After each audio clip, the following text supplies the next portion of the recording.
I'm gonna now get straight into what our hope for today is, and I'm gonna ask you just to engage with us around learning under lockdown, and this is our fifth session. Now, last week I went back to R, which speaks of relationships that the great John Maxwell says to me or to us that some people say, I love humanity, I just have a problem with people. It's quite humorous, but it's true. You can't do anything without being able to engage deeply with people. And so, if we struggle in the area of interpersonal skills, if we struggle in the area of understanding how to connect with people, then it's critical that we are intentional on working on that. And we spoke about, the people's puzzle, the Myers-Briggs course, even going for coaching, getting a coach who can just help you with understanding relational dynamics, how to connect with people. Because no matter how powerful a vision you have, thank you, Neil Finn, for joining us, and thank you, Lindsay Eastoe. No matter how powerful a vision you have, or no matter how much you have inside of you, if you cannot relate to people, if you don't know how to hold a conversation, understand people, begin to know their hearts, learn of them, share your heart, be vulnerable, then all that you acquire or all that you have will be limited. In actual fact, legacy is connected to relationship. That's a profound statement, as simple as it sounds. Legacy is connected to relationship. People can build an amazing empire, but if they don't pass that on to the next generation, they invested their entire lives to build something that dies with the first generation. So when I transitioned out of African Enterprise into God's Family Life Church, AE is an amazing ministry. I'm still an AE associate. I'm still mentored by Michael Cassidy, who's the founder of the organization. But the Lord had said something to me in Burundi that's changed my life forever. The Lord said, it's great to preach to the multitudes, Greg. Who are the few that you're investing in?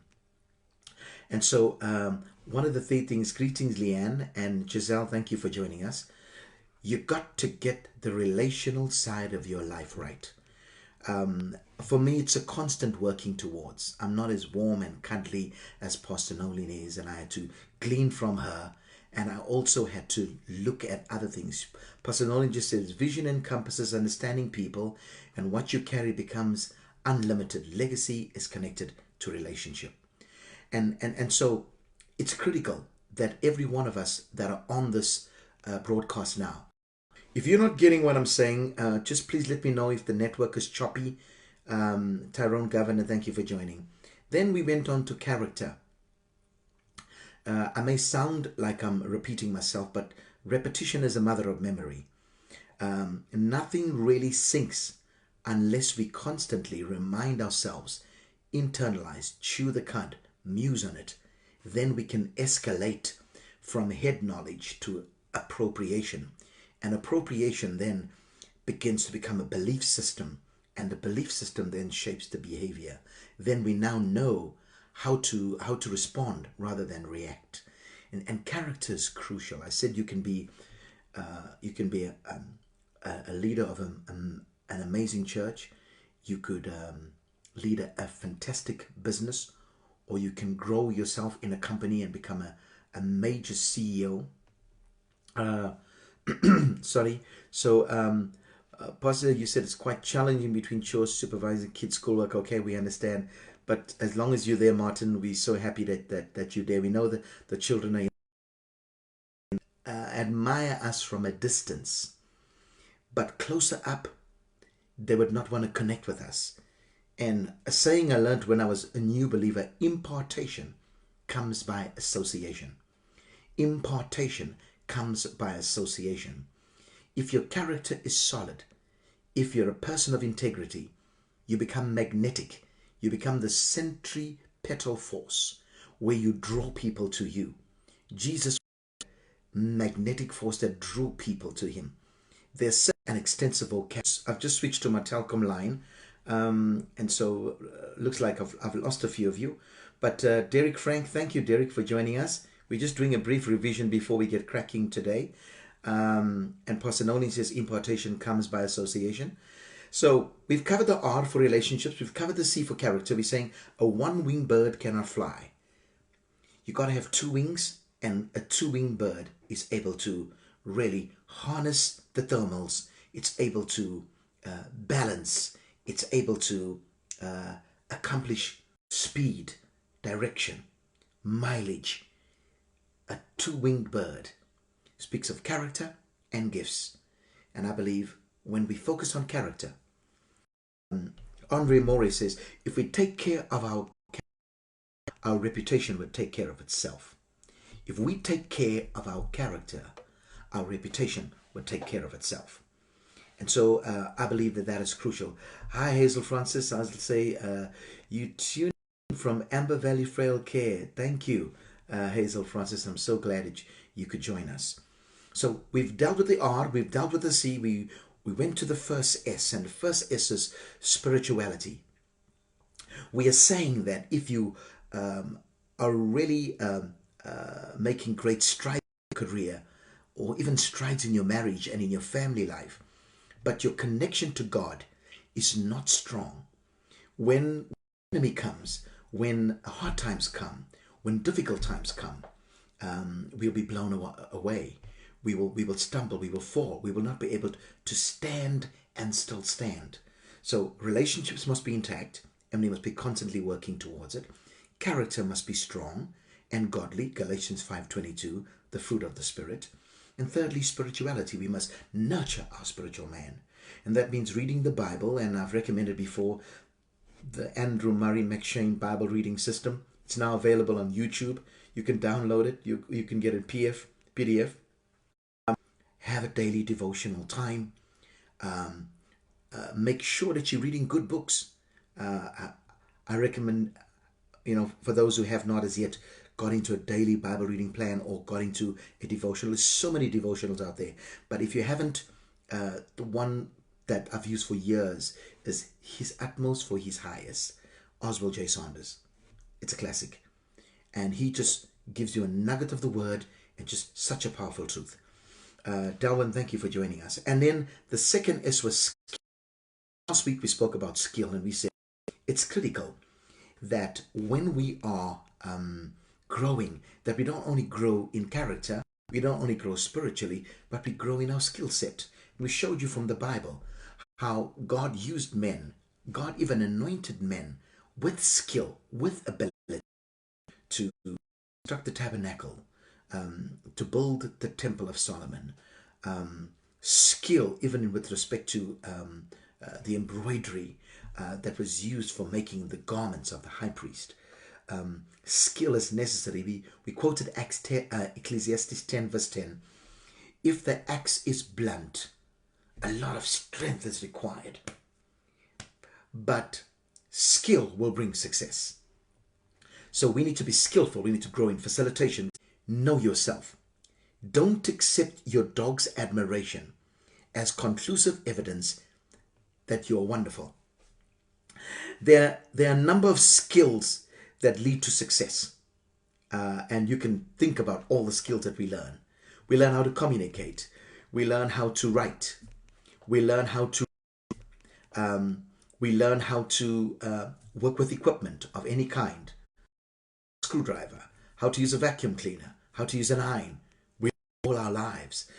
But sometimes people lack the time to learn about self-awareness. Self-awareness is one of those skills. Influential person or being top of the ladder. When we talk success, we're talking about shifting success to the place of significance. Understanding why we were born, adding value to those that are in our circle of influence. And once we learn how to add value to others, when we live selflessly, when we live it changes everything. The definition of self-awareness is understanding who we are, how we think, and how we operate. Who we are, how we think, and how we operate. This is important. Let me give you a definition. Self-awareness has been defined as the ability to make an accurate assessment of your own personality, strengths, and weaknesses. Wow. Listen in on this. This is powerful. The ability to make an accurate assessment of your own personality, your strengths, and your weaknesses. Now, if a ministry leader has self-awareness, you can accurately read how people receive you and perceive you. If you have a healthy self-awareness, it benefits your relationships because it enables you to understand others. Now, have you been in a room where somebody's talking? And I've been guilty of that. Hence, we're going to talk about how you can grow in understanding yourself through the people around you. You're passionate about a cause, but all of a sudden, you've taken control over the whole conversation. And it becomes about you. It becomes about what you're doing, how you accomplishing great things, what do you know, and everybody else in the room is saying, can't he or she shut up? Can't they stop? We're tired. We want to go home now. And this guy or this gal is just keep talking and talking. So there's a difference then between self-awareness and self-absorption. Absorption is when you become inward focused. Self-absorption, it's all about you, and you're just drawing everything to yourself. Lindsay, it's so good to have you from Johannesburg. But the key thing is to be aware of how others perceive you, how others are engaging with you, how others are relating to you. So what are some of the benefits? And I want to share, I've got about at least four key benefits that come with those who operate in a higher dimension of self-awareness. Number one, it gives you the ability to discern others' emotions and reactions. When you say something, you have an ability to see how people are receiving that. Are they engaging with you? Are they there with you in person? You know, Teddy Pendergrass, my body's here with you, but my mind is on the other side of town. You're messing me around. The good old days before Christ. Many people are there with you in body, but their mind is on the other side of town. How will you know that when you're engaging in people, they are really there? How will you know that your child is receiving an instruction? How will you know that the leader has bought into the vision of the house? How will you know if you're giving counsel to a couple that they're really taking a hold of what you're saying? How will you know that a friend believes you when you have said to them, hey, this is the story, this is where I am? The first benefit of growing in self-awareness is the ability to discern other people's emotions and reactions. The second thing, self-awareness helps you identify your own weaknesses and blind spots, and you are not threatened or intimidated by others who are strong in the areas where you're weak. In actual fact, an effective leader doesn't always work on their weaknesses, but they identify their weaknesses and they identify other people who are strong in the area where they're weak. So while they're working on improving their weaknesses, they identify others, bring them on board into the team, and give them the opportunity to operate in those areas where a leader is weak. So the first one is that you're able to discern the other people's emotions and reactions. Number two, you know your own weaknesses and your blind spot, and you will not be threatened or intimidated by these weaknesses. In other words, you're willing to be vulnerable. You're willing to, and this is what we teach at GFLC, we're always speaking from a position of vulnerability.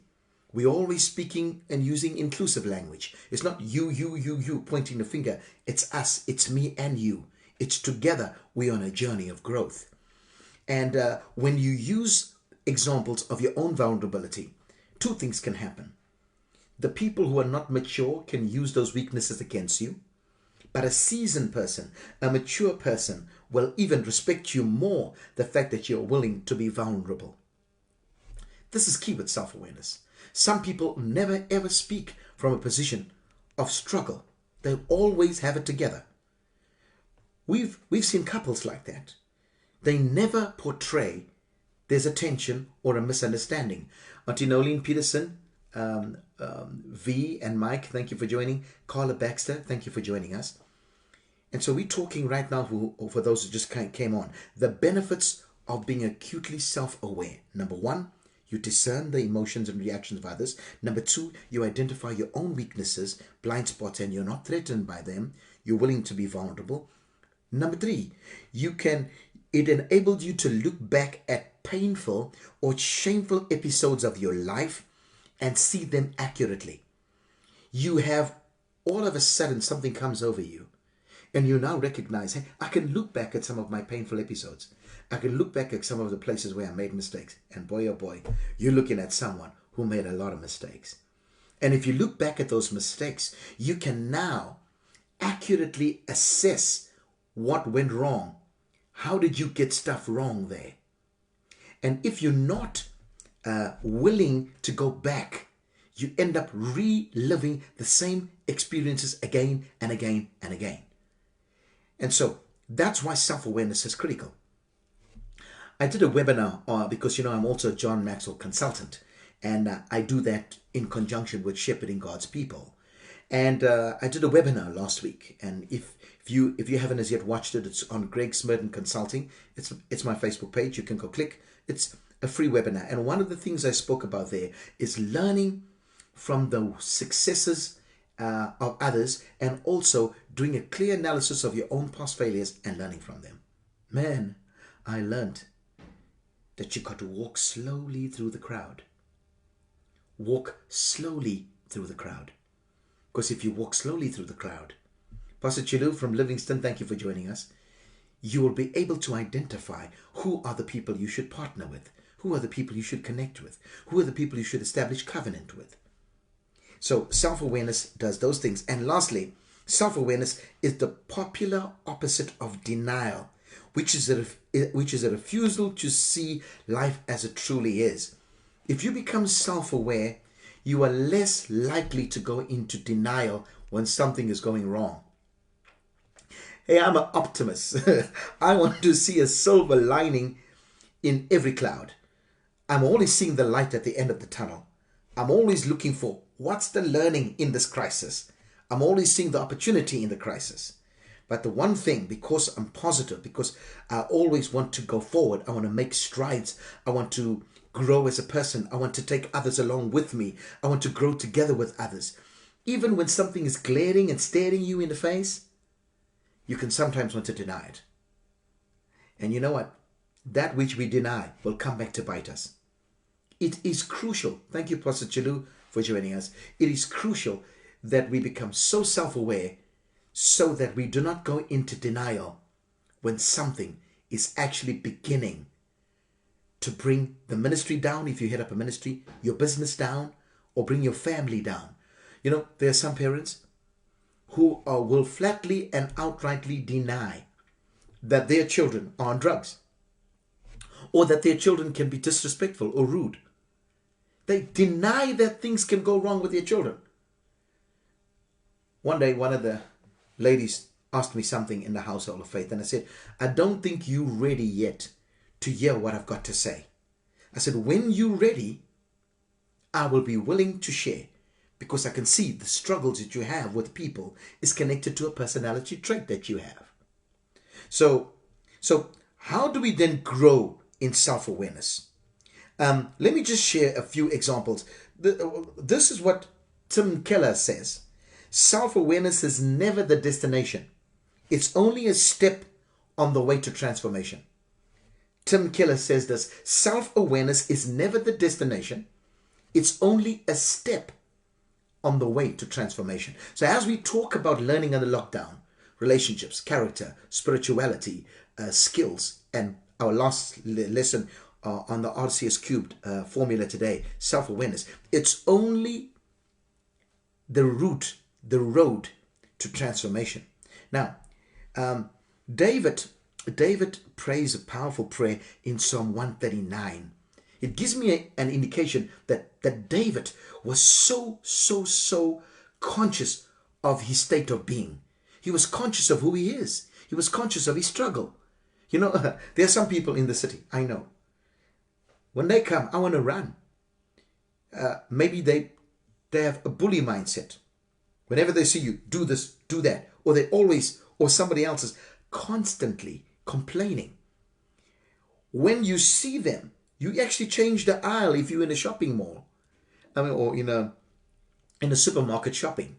You change the aisle because they're going to take 15 minutes of your time and they're going to feed you with negativity. And that negativity, you're going to leave that conversation drained, not empowered, encouraged, and strengthened. That's a big one. I believe that's critical. So David prays this prayer in Psalm 139, verse 23 and 24. Psalm 139, verse 23 and 24. He says, "Search me, O God, and know my heart. Test me and know my anxious thoughts. See if there is any wicked way in me, and lead me in the way of everlasting." That's powerful. He's conscious that his thoughts are anxious. He's conscious that he needs searching because there's something wrong inside of him. And he brings that prayer before God. And I think that is some of the key things that we need to bear in mind if we want to grow in the arena of self-awareness. Okay, now I want to give you some practical things of how you can grow in your self-awareness. There's so much to teach on this subject, but I would prefer rather just to tap quickly into these things and give you a chance to speak to me. Number one, the training of your personal self-awareness skills. You got to train yourself. Paul says, I train my body. I beat my body. I bring my body under submission, lest after I have preached to others, I myself become a castaway. The Bible says in 2 Timothy 3:16, all scripture is given by divine inspiration and it is profitable for training, for rebuking. So training is an absolute necessity. You train yourself. You keep working on something so that it becomes an intricate part. The brain has convolutions. Every time a learning takes place, there's an indentation in the brain. And if we keep doing that, that indentation becomes solid in the brain. And if we want to train our brains and our bodies to become more self-aware, these are the things I encourage you to do. Number one, under training your personal awareness skills, observation skills. Take a moment, as I said, to walk slowly through the crowd. Observation. Take a moment to walk slowly through the crowd. Look, observe, smell, note, and you'll see all of a sudden you begin to understand. Hey, this person is with me. Hey, this person is not with me. Hey, these people don't like me. Sometimes, I grew up in the hood, and in the hood we use language, slang, colloquial language. But it really speaks volumes. For example, if somebody's looking at you in a way that is not inviting and warm, you said, hey, that guy is snaying me. Snaying is taken from the Afrikaans word, means he's cutting me up. That guy is chopping me up just by virtue of a look. We see this with Jesus. When Peter had denied Jesus 3 times, the cock crowed twice. On the third occasion, Jesus just looked at Peter. He just gave him a look. And Peter ran out. We're grateful that dawn was breaking. When Judas ran out, night was starting. Judas hanged himself. Peter eventually repents. So, second thing under training your personal awareness skills is solitude and reflection. Remember I told you when Michael Cassidy had the opportunity to speak to Billy Graham, the late Dr. Billy Graham, the powerful evangelist, asked him, Billy, if you were to live life over again, what would you do differently? And Dr. Billy Graham said, I'd get more study. That which we're doing right now is studying. I'll get more study and I will get more solitude. There's something about solitude. Finding a space in your house where you can just sit and be quiet. And solitude brings reflection. How was the day today? How did I speak to my wife? How did I speak to my children? How did that person speak to me? How do I greet people? Do I treat everybody the same? The affluent and the poor? We come from a historic past that caused us to see one another through the lenses of color. Do I relate? If you're there, can I see a heart? Can you just give me a heart if you're there? The network is really bad today, so I just want to know that you're there and that you're connecting with me. And then, of course, I recommend, under training your personal awareness skills, do a course of some kind. The People's Puzzle, Pastor Noli does self-awareness courses. I run a DAI self-awareness course. Thank you for the hearts. I see that you're there. You can do the Myers-Briggs course. You could do the Thompson course. The Thompson course was a really powerful course. And I told you this, I had been interviewed by the search committee to become the team lead of African Enterprise. And even after I had been interviewed and they were considering me for this post, they asked me to do a personality assessment from Thompson. And when it came back, they showed me the results. It was incredible. It showed up my areas of strength, the areas of weakness. It's an amazing tool that can help you to do a self-evaluation of who you are. So under training of personal awareness skills, I want to do that one more time. Observation skills, take time when you walk through the crowd. Children, a limit on what he will do. He places on a limit on what he can do. Charles Schwab, he says, when a man puts a limit on what he will do, he places a limit on what he can do. What a challenge that is. And so, the second thing, if you want to improve your self-awareness skills, is develop a feedback atmosphere, culture, DNA. Develop a feedback DNA with your spouse and your children. Pastor Nolian and I, from the time our children were really young, we wired them to have an opinion. I remember on occasions going to school, driving them to school, and somewhere along the road, we'd see a billboard or something comes on the radio, and I'd say, what do you think about that? I'd say, oh, Daddy, I don't know. I would actually stop the car and I'll say, I'm not going to school now. You know, they know you. They know everything about you. And so give them the privilege to speak into your life. Some homes, they still follow the old philosophy. Children need to be seen and not heard. And those people often have massive blind spots that they are never able to identify. Their children talk to their buddies about, the children even talked about their aunts and uncles about you as a mom and dad, because you don't provide the opportunity for your children and your spouse to feed back. Also, not only your spouse, some people are okay with letting their wife speak into their lives and say, you know, babes, when you spoke like that, it was hurtful. Or when you they'll even tell you about your dress code. Some of us are still dressing in the 60s and the 70s, and times have changed. So they will tell you, hey, your jeans are too baggy. Or they'll tell you, hey, don't try to be like a young man where you dressing like you're young, like you're 16, 17. Children actually can give you amazing feedback. They can teach you stuff. They can teach you about technology. They can teach you about even how you speak into your wife or your husband. You may be speaking coarsely, harshly. And because you're so fond of doing it and nobody outside sees you doing that, you think it's an acceptable thing. It's not. Thirdly, to your life. But you're not at the level where you can share everything with them. Then you got covenant friends. Covenant friends, you can tell everything. In other words, you can be completely vulnerable because you trust them. They're not going to use whatever you've shared with them to betray you. They're not going to use whatever you've shared with them to actually bring you down or to highlight your weakness or to gain mileage at your expense. These are people who you can trust to be yourself without fear of being condemned or undermined. God. We're seeing there's a great challenge depending which culture you come from. Some cultures, family takes priority over values, biblical values. That's unbiblical. Sometimes you'll have to disconnect from a family member for a season if there's a clash of values. Because the kingdom of God is not flesh and blood. The kingdom of God is spirit. The kingdom of God is the values of God, the reign of God, the basilia of God, the domain of God.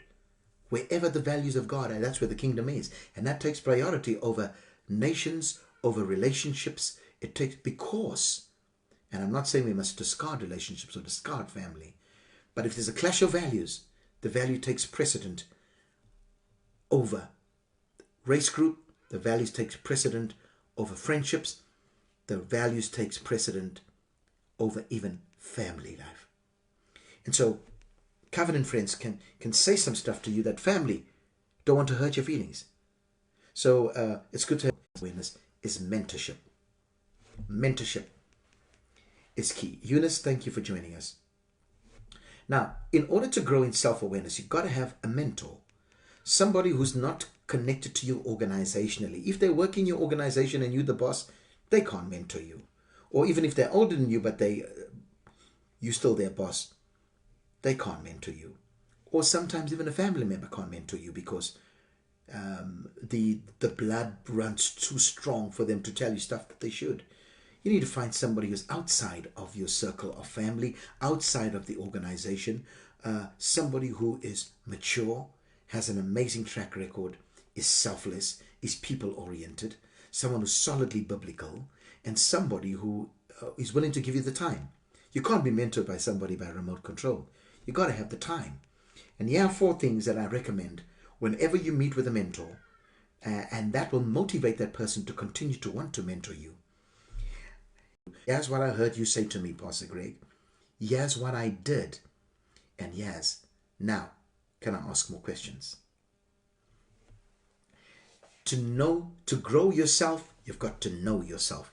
In the 15 Invaluable Laws of Growth, I'm doing a webinar next week, Wednesday, on the 15 Invaluable Laws of Growth. It's a course, it's a John Maxwell course that I facilitate. The second law is a law of self-awareness. And obviously that's completely different content to what I shared with you today.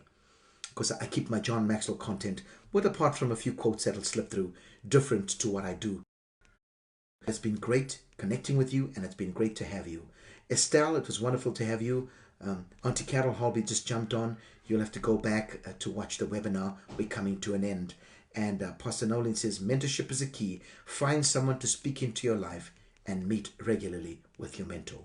Any comments before I close? And I just want to, if you wouldn't mind, close in a word of prayer, that God would take these 5 key areas that we have focused on over the past 5 weeks. 1, relationships. 2, character. 3, our spirituality. 4, our skill set. And 5, our self-awareness. God really wants us to grow. He's put within us the growth hormone. God says, grow. John Maxwell says this, and I conclude with it. God's gift to us is potential. Our gift to Him is maximizing, fully exploiting, fully harnessing that potential that is given to us. My prayer, my hope, my desire is that you will become everything that God has intended for you to be. If I can do that for you, I love to empower, to build, to come alongside and see others. Something I never had all my life. I've had to search for it, search hard, search long to find it. Right here, you can tap into the little that I know and into their children. Their whole idea of looking for a mentor and covenant friends will help them to become most aware, acutely aware, so they can grow.